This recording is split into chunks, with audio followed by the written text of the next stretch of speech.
जय हिंद, नमस्कार। स्वागत है आप सभी का गुरु घंटाल में। दोस्तों, आज का जो हमारा टॉपिक है वो है बलवंत राय मेहता कमेटी। आज हमारे देश में जो पंचायती राज इंस्टीट्यूशन है ना, वो इन्हीं की देन है। तो आगे जानते हैं कि इस कमेटी को बनाया क्यों गया, कब बनाया गया, इनकी रिकमेंडेशन क्या थी। दोस्तों, आप लोगों को पता है कि हमारे देश में ना एक सिस्टम है जिसको फेडरलिज्म कहा जाता है, मतलब पावर शेयरिंग। हमारे यहां ज्यादा पावर सेंट्रल गवर्नमेंट के पास गए, पावर स्टेट गवर्नमेंट के पास भी है। ठीक है, तो इसी फेडरलिज्म को और थोड़ा डिसेंट्रलाइज करने के लिए बलवंत राय मेहता ने कहा था। 16 जनवरी 1957 तब पंडित नेहरू हमारे देश के प्रधानमंत्री थे, उनकी सरकार के द्वारा एक कमेटी को बनाया गया जिसके अध्यक्ष थे बलवंत राय मेहता।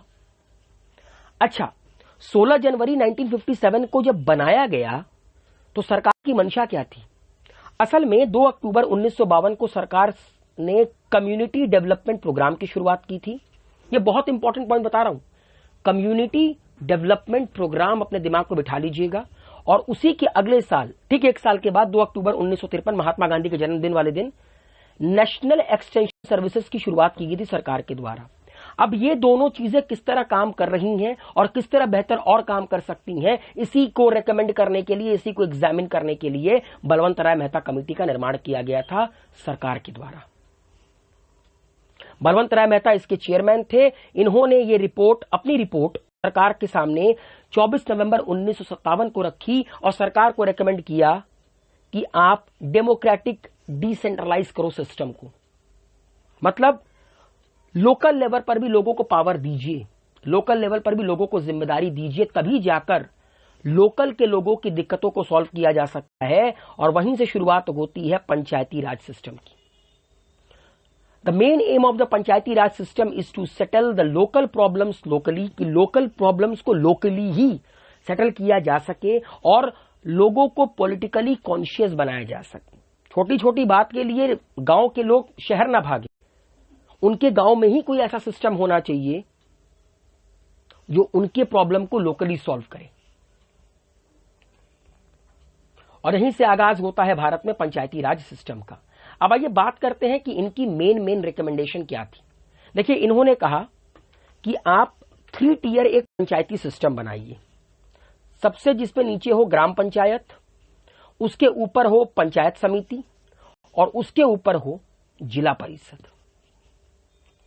ठीक है, ग्राम पंचायत, इन्होंने 3 टियर सिस्टम को सरकार को लागू करने को कहा पूरे देश में।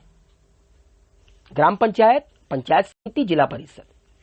अब इनकी रिकमेंडेशन क्या थी कि जो ग्राम पंचायत है उनमें जितने भी लोग जाएं वो डायरेक्टली इलेक्टेड हो।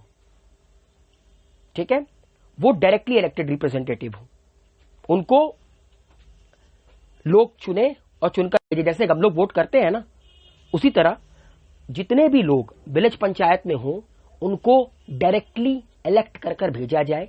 ठीक है, लेकिन जो 2nd टियर है पंचायत सिस्टम और 3rd टियर का जिला परिषद, यहां पर इनडायरेक्टली इलेक्टेड मेंबर बैठे। ठीक है, इन्होंने ये रिकमेंडेशन दिया था कि विलेज पंचायत में, ग्राम पंचायत में जितने भी लोग जाएं वो इलेक्टेड होकर जाएं वहां के लोकल के लोगों के द्वारा। जैसे 18 साल या उससे ऊपर के लोग, हम लोग वोट करते हैं ना। ठीक है, और पंचायत समिति और जिला परिषद में इनडायरेक्टली इलेक्टेड मेंबर जाएं।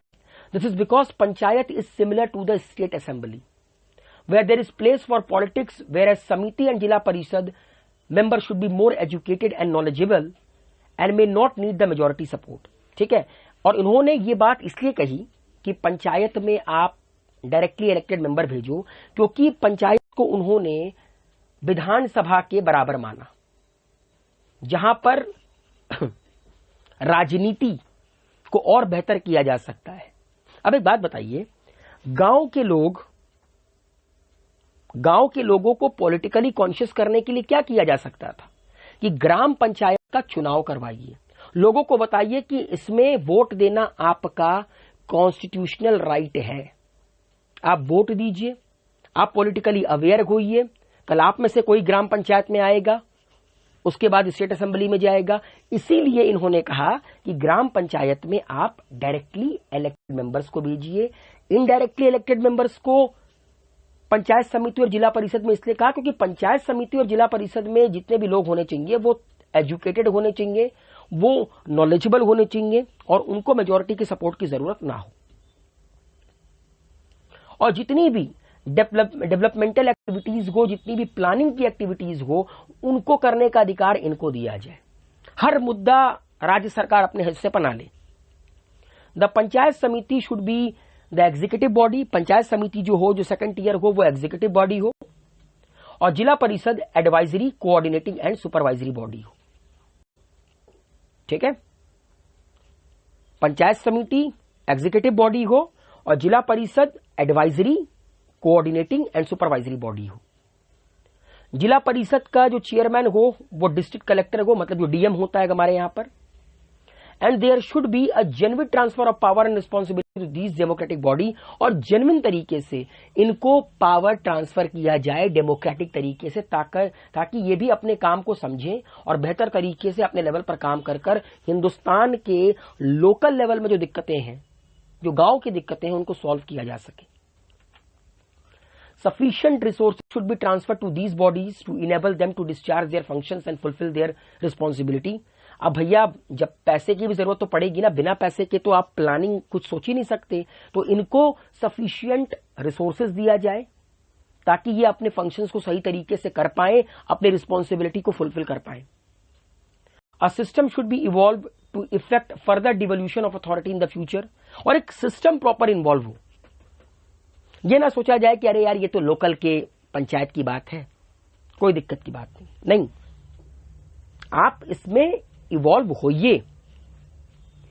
Irrespective of political party, election has to be constituted for every 5 year in a genuine way. और हर 5 साल के बाद जिस तरह भारत के अलग अलग चरणों में चुनाव होते हैं, लोकसभा के चुनाव होते हैं, विधानसभा के चुनाव होते हैं, उसी तरह आप ग्राम पंचायत का भी चुनाव कराइए।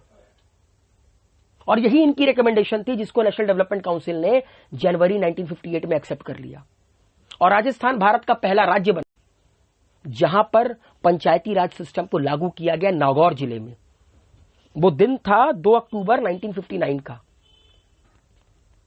और दूसरा राज्य बना आंध्र प्रदेश। तो दोस्तों ये थे बलवंत राय मेहता और बलवंत राय मेहता कमेटी के रिकमेंडेशंस। उम्मीद है आप लोगों को ये वीडियो समझ में आया होगा। अपना प्यार बनाए रखिए। मुलाकात होती है अगले सफर में, तब तक के लिए हेल्दी रहिए, सेफ रहिए, मस्त रहिए।